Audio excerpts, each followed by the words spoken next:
কার ওখান থেকে বেশি মাছ উঠে?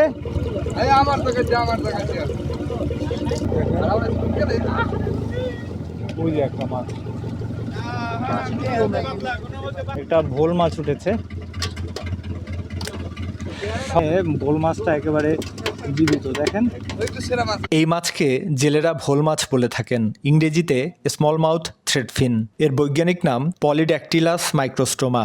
ডাচ চিকিৎসক, ইকথিওলজিস্ট এবং হারপেটোলজিস্ট পিটার ব্লিকার 1851 সালে এই নামকরণ করেন। তবে এই থ্রেডফিন হল পলিনিমিডাই পরিবারের পার্সিফ্রম বর্গের মাছ। এরা পলিড্যাকটিলাস গণের এবং এই গণে বর্তমানে 21টি প্রজাতি রয়েছে। এই নামটি এসেছে গ্রিক শব্দ পলি থেকে, যার অর্থ প্রচুর এবং ড্যাকটিলস অর্থ হাতের আঙুল। এই মাছ গ্রীষ্মমণ্ডলীয় থেকে উপক্রান্তীয় জলে পাওয়া যায়। এদের মধ্যে ফোর ফিঙ্গার থ্রেডফিন, যেটিকে ইন্ডিয়ান স্যালমন এবং বাংলায় তাইরে মাছ নামে পরিচিত, সেই মাছ খেতে খুবই সুস্বাদু হওয়ায় আমাদের এই অঞ্চলে খুবই জনপ্রিয়।